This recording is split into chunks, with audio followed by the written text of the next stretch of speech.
Salut tout le monde, très urgent et très bonne nouvelle depuis Sénégal et Paris. Mes chers amis, aujourd'hui, il y a de bonnes nouvelles au Sénégal.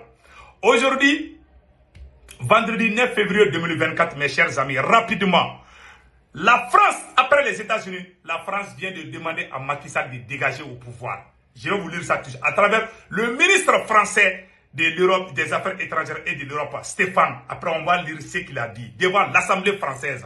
Mes chers amis, la France a dit à Macky Sall de respecter la constitution sénégalaise. Aïe.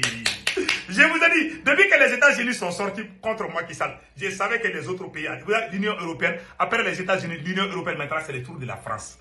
Tout ça, la CEDEAO n'a rien dit. Après, on va donner des détails. Au moment où je vous parle, ça choque au Sénégal aussi. Et deuxième bonne nouvelle, mes chers amis, il paraît que le président Macky Sall a fait fuir sa famille. Destination Maroc. On va vous faire écouter ça tout de suite. Il paraît que la famille de Macky Sall n'est plus au Sénégal. D'après l'ambassadeur du Sénégal à l'UNESCO. On va vous montrer cette image tout de suite. Vous allez comprendre. Voilà. Voilà cette image qu'on va vous montrer tout de suite. Voilà. En tout cas, c'est ce qu'on vient d'apprendre. Voilà l'image. Voilà. Le président Macky Sall a déjà déménagé au Maroc. Sa famille a déjà déménagé au Maroc. Le président Macky Sall a déjà déménagé au Maroc. Voilà. Sa famille a déjà déménagé au Maroc. Voilà. Donc, il paraît qu'il y a des négociations. En tout cas, le conseil que moi je donne au président Assimi Goïta, au président Ibrahim Traoré et au président général Tchani, il faut voir les choses là. Sinon, les blancs là. Si tu vois que la France, l'Union européenne, tout le monde est en train de pousser Macky Sall là. En tout cas, si on ne fait pas attention, Macron va téléphoner un militaire pour dire il faut chasser Macky Sall là. Et ce militaire va faire comme le cas de Gabon là. Vous voyez, les militaires de Gabon qui a fait coup d'état là. Il obéit à Paris, il est avec Macky Sall, il est avec la France, donc vous voyez, donc on a peur que la même chose arrive au Sénégal. Donc voilà ce qui se passe, mes chers amis. Macky Sall, la famille de Macky Sall n'est plus au Sénégal. Hein. Macky Sall veut brûler le Sénégal et puis il a fait sortir sa famille. Lui-même, Macky est vomi par son propre peuple, du jamais vu dans l'histoire du Sénégal. Vous voyez, je vais vous montrer les images. Et les appels, vraiment, c'est incroyable. Je vais vous montrer les images tout de suite. Les images des manifestations. Voilà. Voilà les images des manifestations à Dakar. Après les vidéos aussi, vous voyez. Vous voyez. Il y a des appels des femmes, des enfants, tout le monde. Voilà. Urgent. Situation extrêmement tendue aujourd'hui. Après la prière du vendredi, selon les médias partenaires sur place, le parti au pouvoir est vomi par le peuple opprimé. Les forces de l'ordre maltraitent les manifestants après l'appel de collectif des candidats opposants au report du 25 juin jusqu'au 15 décembre. La population est sortie massivement pour protester contre le report unilatéral de l'élection. Donc mes chers amis, source, la rédacteur de l'AD. Donc voilà ce qui est écrit ici. Et en même temps, ce n'est pas fini. Hein. On vient d'apprendre aussi que la télévision d'État est aux mains des manifestants. Mais je ne suis pas trop sûr de cette information. Maintenant, nous allons partir avec la France. On dit que la France a dit à Macky Sall, voilà, après l'avoir poussé à prendre une mesure contre-productive, voilà que la France impérialiste lâche enfin, en plein vol, Macky Sall. Je vais vous lire ce qui est écrit ici. Non, ça fait rire, hein? Ça fait rire. Voilà. Le ministre français de l'Europe et des Affaires étrangères, Stéphane Séjourné, a exprimé la position de la France concernant le report de l'élection présidentielle au Sénégal. Le ministre français des Affaires étrangères a souligné que cette décision qui prolonge de près de 10 mois le mandat présidentiel en cours plonge le pays dans une période d'incertitude politique majeure, ce qui est très grave. Donc la France demande à Macky de changer sa décision.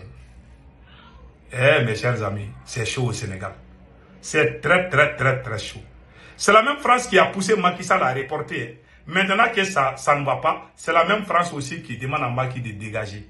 Et regardez ici, dans son discours devant l'Assemblée nationale française, Stéphane Séjourné a insisté sur l'importance du respect de la constitution sénégalaise et a exhorté le président sénégalais Macky Sall à organiser l'élection présidentielle dans le plus bref délai. Il a souligné que le peuple sénégalais doit pouvoir exercer son droit de choisir librement ses dirigeants conformément aux principes démocratiques. La France vient de montrer que Macky Sall est un dictateur, Macky Sall est un criminel, Macky Sall n'est pas un démocrate. Donc c'est la France qui enseigne. Ça c'est quelle honte. Voilà des gens qui ont fait les masters dans les grandes universités, les doctorats dans les grandes universités. Ils n'ont rien dans la tête. Ils n'ont rien dans la tête. Vraiment c'est la honte. Ils étudient dans les grandes universités. On ne sait même pas ce qu'ils ont appris. Donc ça, on appelle ça la honte. Voilà.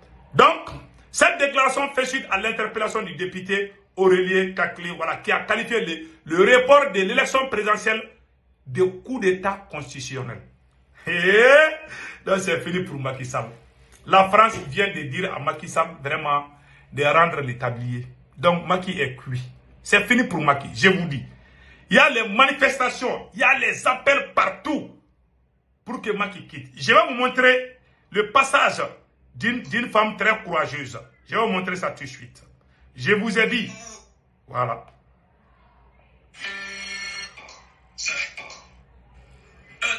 Donc, attendez une seconde là. J'ai cette vidéo ici que je vais vous montrer. Voilà. Ça c'est les manifestations au Sénégal comme ça.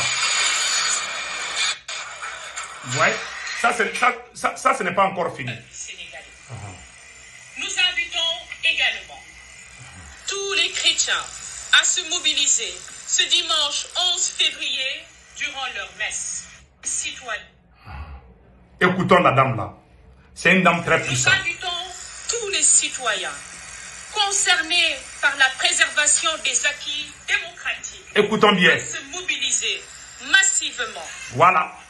Pour apporter une réponse populaire, ferme, partout dans le pays et dans la diaspora pour empêcher cette confiscation du pouvoir. Nous invitons tous les musulmans à se rendre massivement à la grande prière de ce vendredi 9 février, habillés en blanc, arborant des couleurs du drapeau national. Voilà. Colère et indignation face à cet affront fait au peuple. Vous voyez, ça c'est l'appel. Même les femmes, les enfants, tout le monde. Macky Sall est vomi par son propre peuple. Écoutons les restes. Nous invitons également tous les chrétiens à se mobiliser ce dimanche 11 février durant leur messe. Voilà. Au regard de leur rôle important dans la société, nous demandons aux religieux, notamment aux imams et aux prêtres, d'appeler dans leur prêche du vendredi et homélie du dimanche au retour à la légalité constitutionnelle et au respect du calendrier électoral. Vous avez vu ça là? Non, c'est fini pour Macky. Alors le match est terminé. Donc nous allons partir avec la deuxième phase de la. Donc Macky est fini comme ça, Macky est fini. Il y a les appels partout. Ce monsieur est un vrai. Macky, je me demande s'il est bénin quoi. Vraiment. Ouais, le monde t'a laissé, même les chiens te détestent aujourd'hui. Il est détesté même par les moustiques. Donc écoutons ce qui vient de se passer. Donc, la deuxième phase de cette vidéo, nous avons tous vu. Voilà mon conseil aux trois présidents maliens, burkinabés et nigériens par rapport à la sortie du président béninois Patrice Talon. Le président béninois Patrice Talon est sorti. Quand on fait le langage corporel, on appelle ça en anglais body language. Moi, je pense que les trois pays de l'AES peuvent travailler avec le Bénin. C'est ce que je pense. Je peux me tromper. Hein. Et si je me trompe, toutes mes excuses. On ne peut pas faire la guerre à tout le monde. Vous savez, nous sommes liés les uns et les autres. Et puis, j'apprécie et je soutiens la démarche du président béninois Patrice Talon qui consiste à créer la fraternité entre les peuples africains. Même si le Mali, le Burkina et le Niger ne sont plus dans la CEDEAO, mais nos peuples ne doivent pas avoir affaire dans cette affaire. Je suis d'accord avec lui. C'est-à-dire que le président béninois peut travailler avec le président malien, le président béninois peut travailler avec le président burkinabé, le président béninois peut travailler avec le président nigérien. Oublions ce qui s'est passé. Le monsieur est dans le regret aujourd'hui. Et je pense qu'on peut lui donner une chance. Et je pense qu'il a compris beaucoup de choses. Parce que si nous partons comme ça, le Bénin peut être très important, stratégique pour nous. Donc nous conseillons les autorités des 3 pays de ne pas lâcher le président Talon.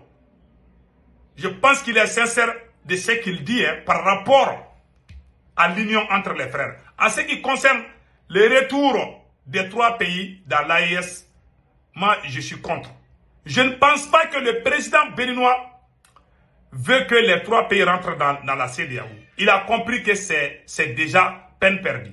Maintenant, lui, il veut négocier à ce qu'il n'y ait pas de divorce 100% entre les pays voisins. Parce que lui aussi, il a son intérêt au Niger. Si le Niger refuse d'aller au Bénin, c'est fini pour le Bénin. Donc, je pense qu'on peut lui donner une chance. Il y a les ports au Bénin, peut-être ça peut nous servir. Ça peut servir beaucoup de pays. Donc, on peut aller au Bénin, on peut aller au Togo. Vous voyez, si les autres refusent, il y a des pays qui vont ouvrir. Et je ne pense pas qu'après la sortie de ces 3 pays à la CEDEAO, que nos voisins vont créer ça comme problème. Il n'y a aucun problème entre les peuples africains. Les Ivoiriens, les Sénégalais, les Maliens, les Burkinabés, les Nigériens. Nous sommes tous les mêmes. Il y a la fraternité entre nous. Ce sont les leaders qui ont des problèmes. Mais le peuple ne doit rien avoir à ça. Donc, et je suis d'accord avec Patrice Talon. Je pense qu'on peut vraiment... On peut travailler avec le président béninois en toute prudence. Voilà, je dis bien en toute prudence. Donc, mes chers amis, passez un excellent week-end. Ciao, ciao.